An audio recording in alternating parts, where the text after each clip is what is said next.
Todos. E é uma alegria poder retornar a essa casa espírita para compartilhar assuntos da doutrina espírita. Na noite de hoje, eu escolhi o tema Reencarnação e Vida. Esse título que eu dei a essa palestra é devido a esse livro de Amália Domingos Soller. Tem esse título Reencarnação e Vida, tradução de Salvador Gentili. E o mesmo livro, ou parte dele, Luiz Rivas também traduziu e trouxe nele como 15 vidas passadas. Esse aqui é uma compilação desse livro Reencarnação e Vida. Bom, para nós falarmos de reencarnação, que é um dos fundamentos da doutrina espírita, um dos princípios básicos, eu gosto sempre de estar trazendo aquilo em que se fundamenta a doutrina espírita, a base dela, o que ela traz de conhecimento, que é a crença em Deus, mas um Deus justo e bom. Não só a crença, mas a certeza de que todos nós somos imortais. O princípio da imortalidade. Nós já existíamos e sobrevivemos a essa vida orgânica. A vida não está somente neste corpo físico. Nós somos espíritos imortais. Que de determinado tempo a gente está no corpo físico, enquanto encarnado, e outra hora nós estamos fora dele quando estamos desencarnados. Mas a vida continua. E neste continuar da vida, nós retornamos várias vezes à vida física através da reencarnação. Tem outros pontos, fundamentos da doutrina, penas e recompensas futuras e não eternas.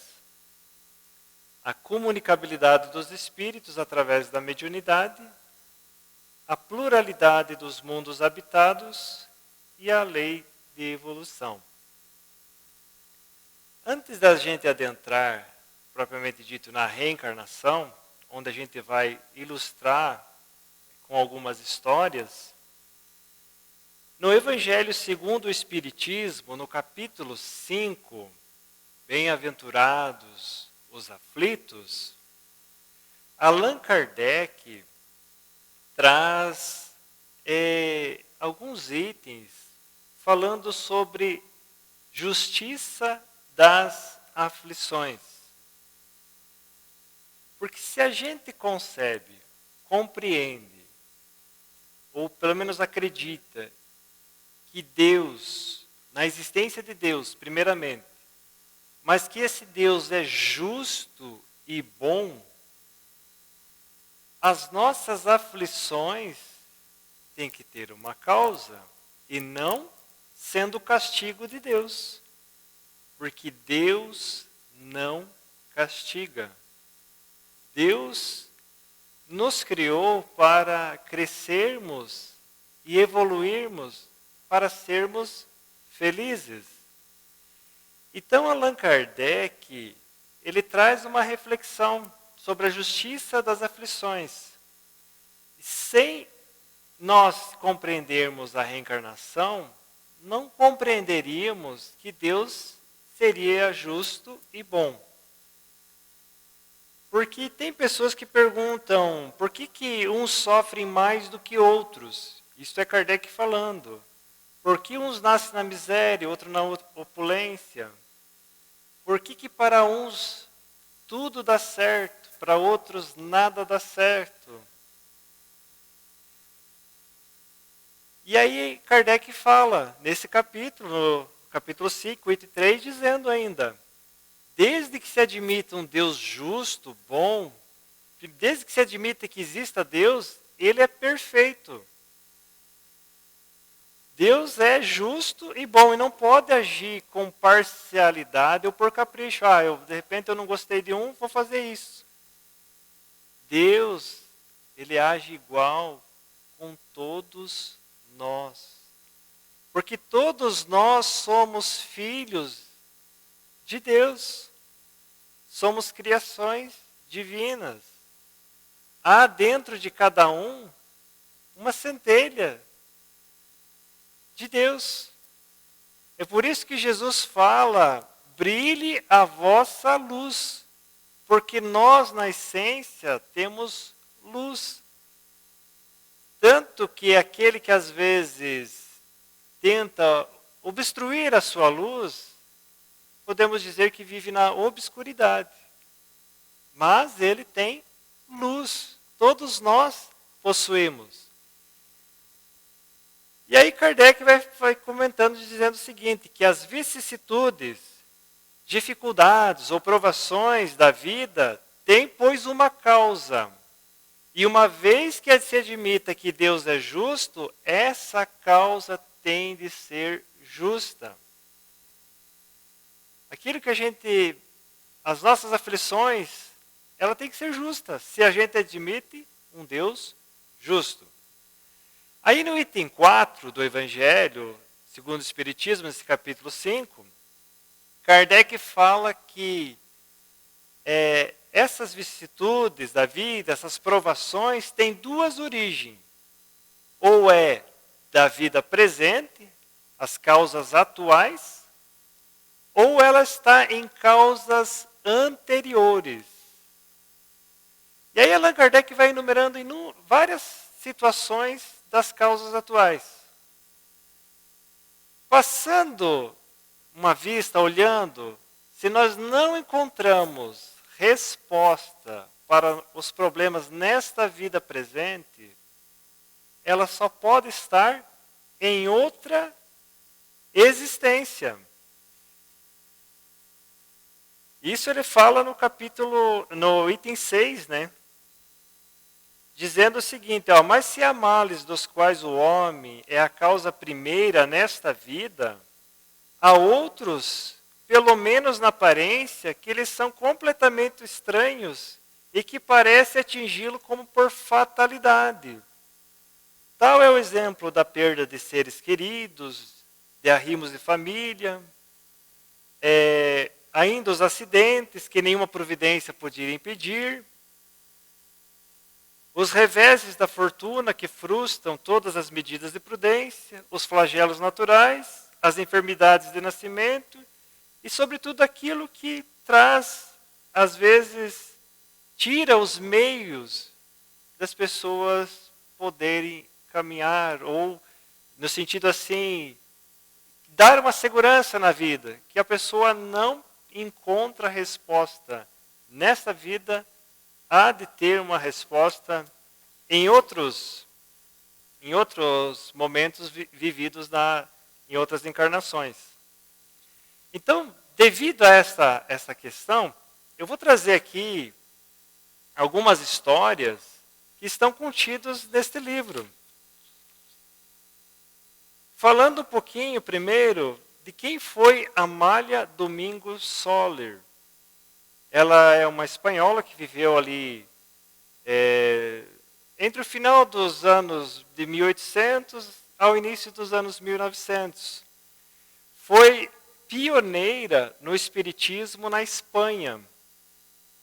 Ela, depois de ter uma vida com bastante dificuldade, ela entendeu no decorrer da vida que ela precisava dar uma utilidade àquilo que ela descobriu que seria mediunidade. E aí ela conheceu a obra de Kardec e começou a estudar, divulgar, escrever artigo para os jornais. E também, dentro dos seus escritos, ela trouxe algumas obras. A mais conhecida, assim, acho que no Brasil, né? Eu ainda não li esse livro, mas é Memórias do Padre Germano, que também é da sua autoria.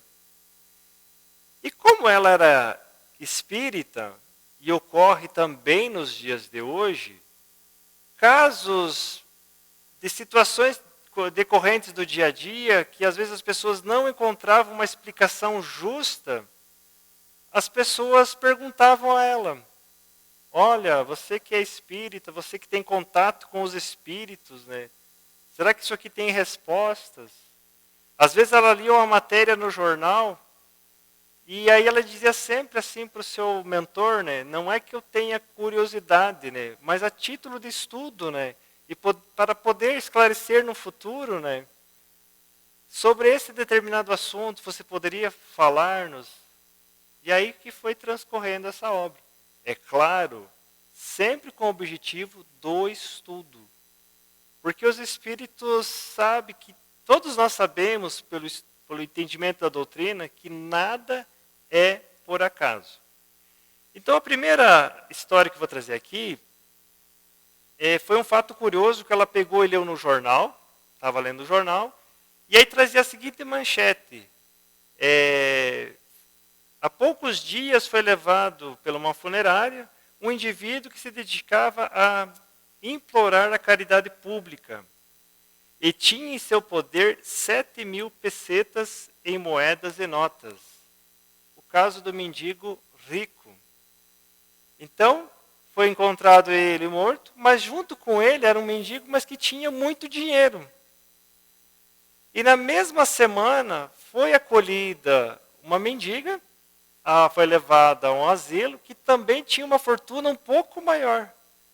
Aí ela ficou pensando assim, mas o que leva um ser humano a pedir, viver da mendigância, mas carregar consigo uma certa quantia, uma certa soma em dinheiro e não usufruir?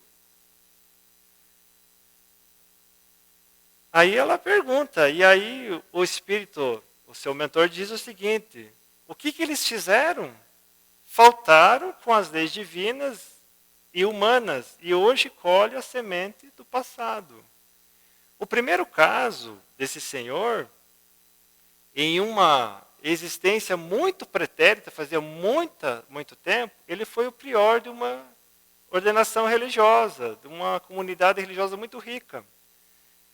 E ele então, na sua sede de poder, de riqueza, ele começou a exigir dos seus fiéis que dessem para ele tudo o que ele tivesse de melhor, a melhor colheita, o melhor gado, tudo para a sua ordenação religiosa.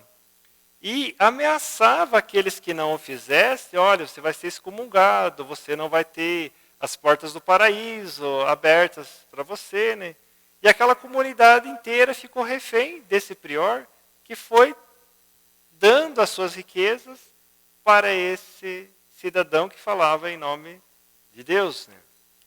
Acontece que nem tudo é eterno, principalmente quando Jesus fala sobre as questões materiais. Quando ele regressa ao plano espiritual, percebe-se o tamanho do equívoco e que ele se agarrava a essa fortuna. E esse mentor diz que ele já vem encarnando diversas encarnações e ele ainda não consegue se libertar das coisas materiais. Então, quando ele tem ainda a oportunidade de juntar uma pequena fortuna, ele ainda se prende. Ele ainda relata que ele ainda vai ter outras oportunidades de crescimento. Já o caso dessa senhora, ela, numa encarnação anterior, dizia ele assim, ela encontrou um viúvo rico e aí acabou casando e fez com que esse viúvo rico passasse todos os seus bens para ela. Já em seguida, ela contratou um médico que começasse a administrar doses de veneno para o seu companheiro. E aí, para ele ir, como se fosse uma doença que ele tivesse tido. Viajaram para uma outra cidade, e nessa cidade ela acabou abandonando numa hospedaria, deixando dinheiro, e dali ele foi levado para um asilo, mas já estava sem condições mentais de dizer o que estava acontecendo. Morreu lá nesse asilo. Ele ela, por sua vez, quando retornou para a sua cidade, os filhos já tinham entrado com uma ação na justiça para contestar aquele testamento, virou que ela não conseguiu nem usufruir da riqueza. Mas, quando ela desencarnou, o seu companheiro a perdoou no plano espiritual. Acolheu-a, porque ele tinha um sentimento muito nobre por ela. E ele percebeu que ela tomou essa decisão pelas coisas materiais. Mas, falou que ela deveria o quê? Reparar o dano. Então, ela renasce novamente e passa por toda essa situação. E o companheiro continuaria com ela, mas daí no plano espiritual. Então, note-se que existe sempre uma explicação para as coisas que nos ocorrem. A história é a seguinte, eu vou narrar aqui vamos ver que eu tenho umas 4 ou 5 histórias para a gente ilustrar. Escolhi algumas aqui. Que chamou muita atenção da Amália Domingos Solo, ela pegou o noticiário e aí trazia a seguinte situação. Um casal, após o seu casamento, saíram em viagem para a lua de mel. E num determinado lugar onde se hospedaram, nesse trajeto, era um sobrado, e a casa, o solo não era muito firme, o sobrado ruiu e caiu sobre a parte de baixo, onde tinha uma mulher e 2 crianças, e a noiva, recém-casada, desencarnou, morreu no dia do casamento. Nossa, que situação, né? A gente fica imaginando que tragédia a gente olhar pelo lado material. E aí fica aquelas situações, mas como assim morrer no dia mais, teoricamente para nós, mas podia ser o dia mais feliz, né? E aí o Espírito diz o seguinte, olha, e ele sempre recomenda, cuidado nos julgamentos, que às vezes, para a gente entender que existe reencarnação, a gente diz, olha, o que será que essa pessoa pode ter feito na outra encarnação para merecer tal sorte? E ele diz o seguinte, que esse casal chamava-se Pascoal e Carolina. Pascoal e Carolina, numa existência anterior, eram pai e filho. Pascoal o pai, que era o noivo, e a Carolina era filho. E ela decide vir à encarnação para despertar o pai. Como assim? Eles pertenciam à mais alta nobreza, eram cavaleiros do rei. Pascoal e seu filho, que se chamava Carlos, Pascoal, na existência anterior, ele tinha um grande projeto, ele queria pertencer à família da nobreza. E aí depositou no seu único filho todas as expectativas. O rei tinha uma sobrinha que estava à disposição para casar. E aí ele fez todo um planejamento, olha, o meu filho vai casar, arranjou um casamento com a sobrinha do rei. E aí, aquela história, ele arranjou, mas não comunicou seu filho, né? Olha que situação. A hora que ele foi falar para ele, olha, arranjamos um casamento que vai nos dar prestígio, né? Aí o Carlos, o seu filho, disse assim, mas pai, meio contrariado, o senhor sabe do meu jeito, eu sou uma pessoa mais do campo, eu não gosto, quando eu tenho que estar no palácio, é como se eu estivesse preso, quase me falta ar, né? Me casar com uma pessoa da nobreza, isso não vai me trazer bem, né? Mas, e outra coisa, eu eu gostaria de, quando me casar, ter sentimentos, e essa pessoa eu ainda não a conheço, né? O pai, percebendo pela fala do filho, já tinha percebido que ele já estava enamorado de alguém. Pediu a 2 amigos deles que o seguissem nas suas rotinas diárias. E logo descobriu que o filho estava enamorado de uma filha de um guarda florestal. E ao descobrir, falou para o filho, olha filho, o futuro dessa filha do guarda florestal está nas suas mãos.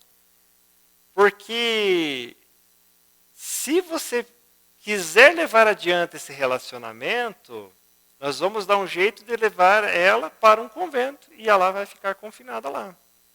Mas se você seguir a minha ideia, o nosso projeto e casar com a sobrinha do rei, nós podemos arrumar um bom dote, ela vai ter um bom marido e ela vai ter a sua vida normal. O futuro dela está em suas mãos.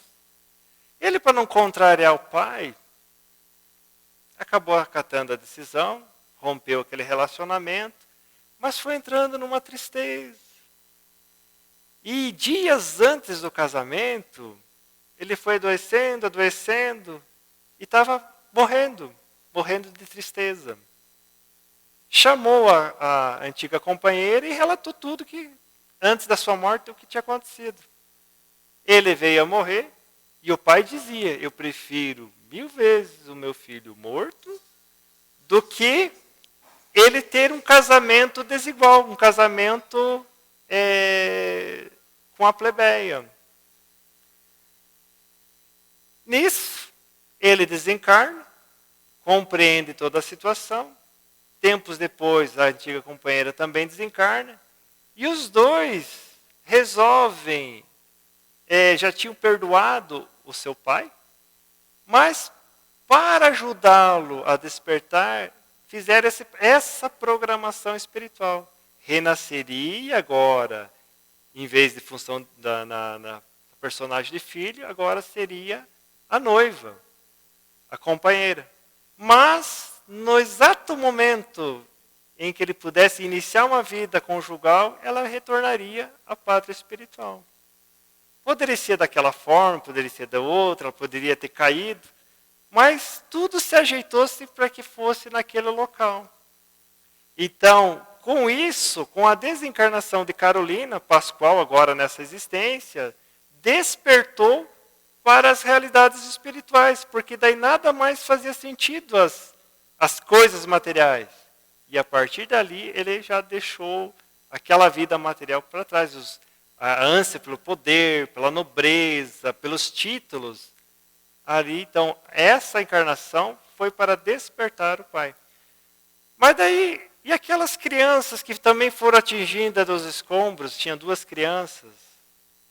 As 2 crianças eram os vigias que encontraram Carlos com aquela companheira. Então, tudo se encandeia dentro das nossas encarnações.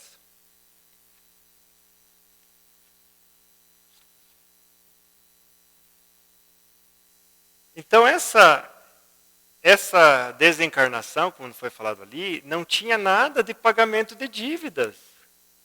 Ela não tinha, ela se ofereceu, no caso ele se ofereceu, né, para despertar o pai. Então, tudo tem uma razão de ser. Um outro caso que vou narrar aqui foi uma amiga da Amália Domingos Soller, relatou um ocorrido lá na comunidade dela. Então tinha um menino brincando e ele fingia-se que estava morto no chão. O menino ali por volta dos seus 9 para 10 anos brincava. Só que nessa brincadeira dele estar deitado no chão, vem um cão selvagem e morde no rosto desse menino. E por ser selvagem, ele já foi levado diretamente para uma farmácia, e o farmacêutico disse, se ele tiver raiva, essa criança não vai sobreviver. E aquela criança, ela ficou em casa, vinham médicos, enfermeiros, estudantes, pesquisar uma forma de como salvar a vida daquele menino. E aquele menino ficou vários dias naquela situação. E aí a família, vendo aquela situação, chega um médico também, que ao adentrar não conseguiu nem olhar para o menino, entrou num pavor, em choro, né? Se comoveu, até os outros ficaram assim, mas o médico vem para ajudar e não consegue atender um paciente, né? Foi encarado aquilo como uma situação incomum, né? Até que a família foi orientada a assinar um termo em que eles iam ministrar uma medicação para que ele pudesse desencarnar sem tanta dor. Visto desse tamanho dessa tragédia, como é que concebe-se um Deus justo e bom, uma criança desencarnar nessa situação? Parece que não tem uma motivação para isso, né? E quantos casos a gente vê de mortes, tanto independente se for enterridade, mas mortes trágicas, que às vezes não tem nem não tem uma explicação nessa existência. E então o espírito chegou a, depois veio uma comunicação, né, dizendo o seguinte, que em épocas muito longínquas, quer dizer, coisas de há mais de milênios, esse menino que hoje tanto sofreu para morrer, pertencia a uma nobre família, muito orgulhosa da sua árvore genealógica, né? Então eles tinham títulos de nobreza, né? Só que esse menino, quando chegou aos 10 anos, ele tinha pensamentos muito obscuros. Ele já tinha pensamentos de grandeza, ele era o irmão mais caçula, né? Tudo ele já via olhar com esperteza. Já o irmão mais velho era mais assim do povão. Ele iria herdar tudo que a família possuía, né? Porque era o primogênito, né? Num dia desses que eles foram caçar, o seu irmão mais novo percebeu que o seu irmão lá estava enamorado de uma campesina, de uma jovem pastora de ovelhas. E aí ele pensou assim, olha, eu não posso deixar isso, imagine, né? Nós temos título de nobreza, meu irmão, um nobre, se interessando por uma plebeia, né? Não pode isso, né? Com 10 anos de idade. Chegou e relatou para o pai e armou todo um cenário. Disse, olha, pai, até sei como que a gente vai resolver essa situação. Num outro dia, o irmão foi caçar sozinho, raptaram essa jovem campesina, essa pastora de ovelhas, e seguiram o plano do menino. Olha, nada mais natural que uma pastora que usa cães, fecharmos ela num determinado lugar com um cão selvagem. Conta-se que levou 2 dias depois encontraram-a. Então, numa situação bem complicada, né? O irmão mais velho desconfiou que talvez pudesse ser o pai, né? Mas nunca desconfiou que fosse o irmão mais novo. E aí esse irmão ficou tão triste, aqueles ideais de nobreza, de popularidade do povo, ele foi indo e desenvolveu tuberculose, e aí desencarnou. O irmão mais novo foi crescendo, assumiu o trono, e aí era alguém que era muito tenaz, maldoso. Então, ele veio a desencarnar, viu tudo aquilo que ele fez, mas levou várias e várias encarnações se preparando para que um dia pudesse resgatar esse débito. Então, ele sozinho, depois de crescer, de aprender e entender, ele buscou resgatar esse débito. Mas como assim resgatar débitos? Será que todo mal que a gente faz, a gente precisa passar pelas mesmas condições? Não. Aliás, nós podemos trocar aquilo que a gente faz de mal por atitudes no bem. Poxa vida, se a gente às vezes vê situações de crimes, de questões judiciais que a gente de repente tem algum problema, a justiça não determina que às vezes pode ser pago com cesta básica, com prestação de serviços. Imagine no plano espiritual. Nós podemos trocar e fazer o bem para equilibrar aquelas coisas equivocadas que a gente fez. Está na fala do apóstolo Pedro dizendo o seguinte, que o amor cobre uma multidão de pecados. Não cobre todos, mas uma multidão. Então nós podemos fazer o bem. Só que há espíritos, tanto desencarnados quanto encarnados, poxa vida, mas eu fiz algo errado. Enquanto eu não quitar, o quanto eu não passar pela mesma situação, eu não vou ficar bem. Então ele pede. Mas como assim? Pedir. Quando estamos desencarnados, nós fazemos uma programação espiritual, um planejamento. E lá, ou às vezes nós escolhemos, quando nós temos condições de escolher, ou a gente concorda com aquilo que foi planejado para nós. Quem que planeja? Um conjunto de amigos espirituais, avaliando as nossas condições.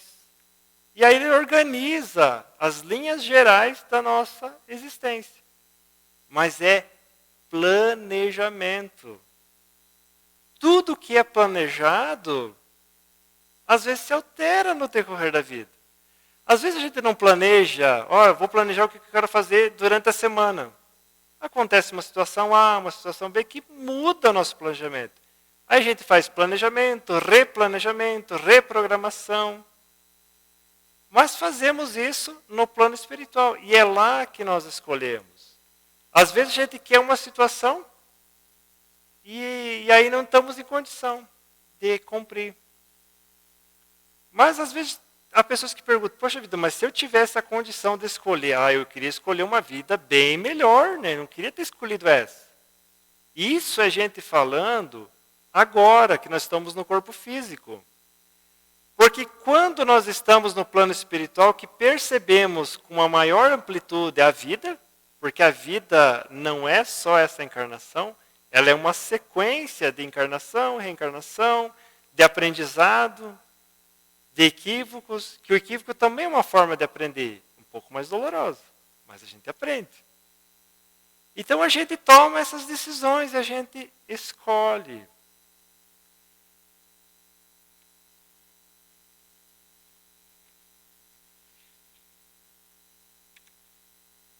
Então dessa história, ele teve várias existências, e aí numa delas, depois é que ele resolveu passar por aquela mesma situação.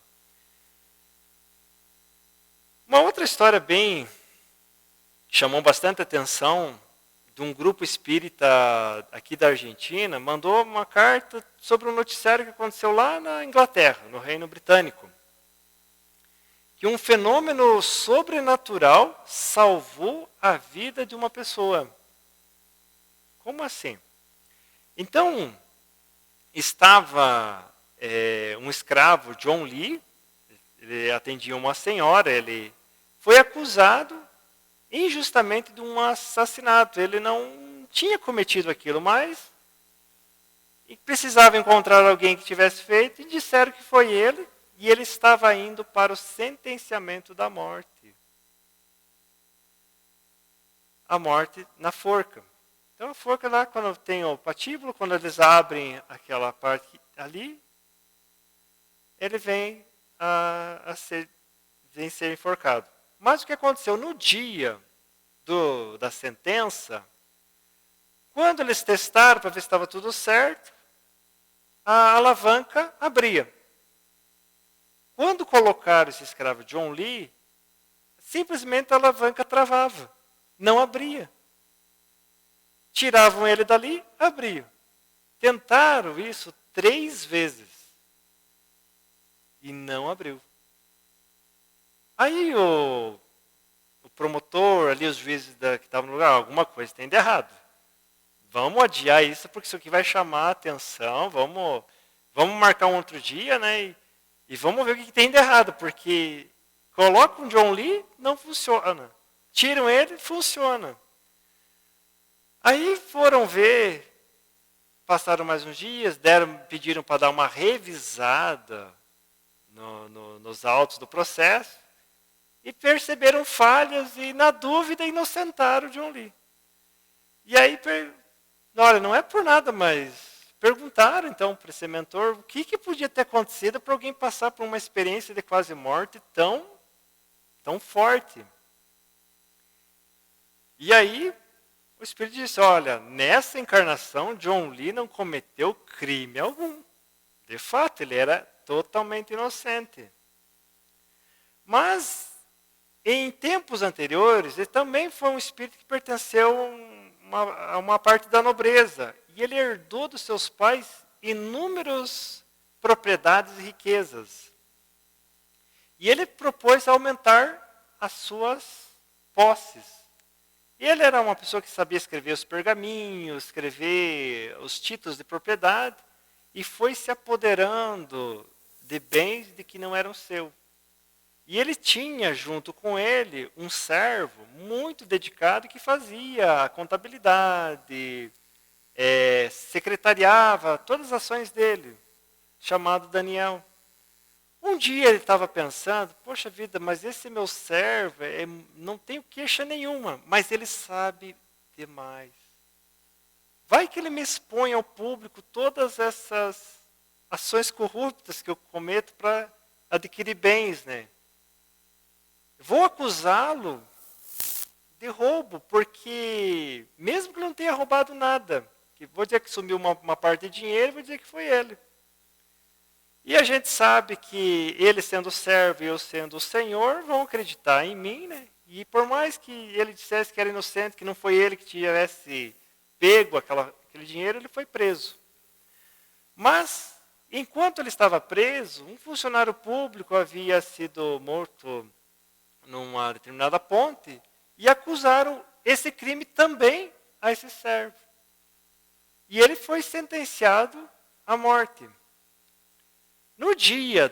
Na noite que antecedia a sentença, John Lee, naquela outra encarnação, começou a passar por um desassossego. Ele estava inquieto, mas o que eu estou fazendo da minha vida?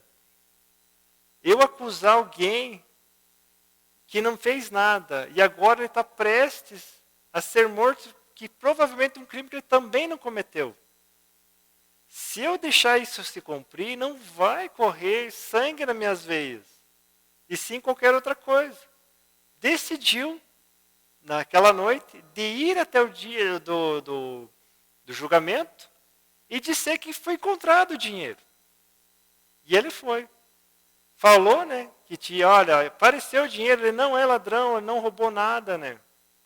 E no mesmo dia, apareceu o autor do assassinato. Disse, olha, meu Deus, o crime que estão dizendo que foi esse cidadão, fui eu que cometi. Então ele foi inocentado. Foi trazido para casa e ele tinha gratidão enorme para o seu senhor, pelo John Lee. Mas ele desencarnou e quando ele chegou no plano espiritual, teve toda a informação revelada. Perdoou já de fato, já de instantaneamente o seu senhor, porque cometeu esse delito, porque estava influenciado pelas coisas da matéria. Mas chamou-o para passar pela mesma situação que ele.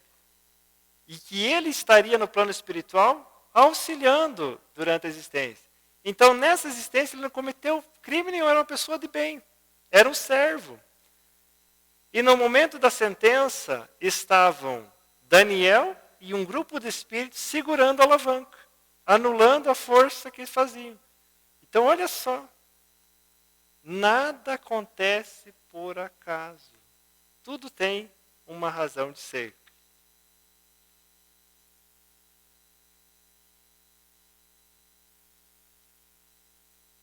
Posso contar mais uma história? Vou encerrar com mais uma aqui.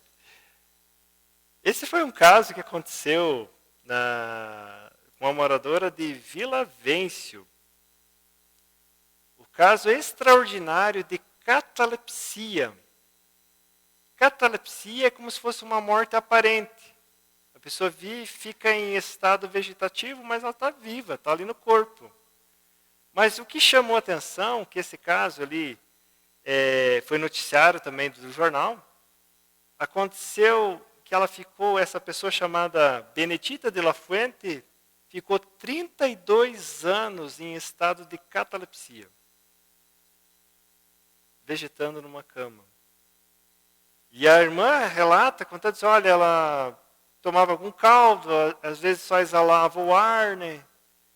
E de uma hora para outra, depois de passar todo esse tempo, ela acordou. E não admitia que tivesse passado tanto tempo. Ela parou com 30 anos e aos 62 anos, isso ocorreu o seguinte, quando ela teve 30 anos, ela entrou em estado de catalepsia. Quando ela teve 62 anos, ela acordou. E não acreditava que tivesse passado por 32 anos numa cama. E não tinha nem lembrança. E aí a própria Amália começa a indagar, mas, poxa vida, né? 32 anos presa num corpo. Olha, que a gente sabe que pode ter uma explicação, a gente sabe, mas... E ficou indagando mentalmente, quantas vítimas será que ela teve? Por que uma pena tão grave, que crime que ela cometeu, né? E aí, esse mentor, ela faz a seguinte expressão, e vale para todos nós em qualquer momento, olha.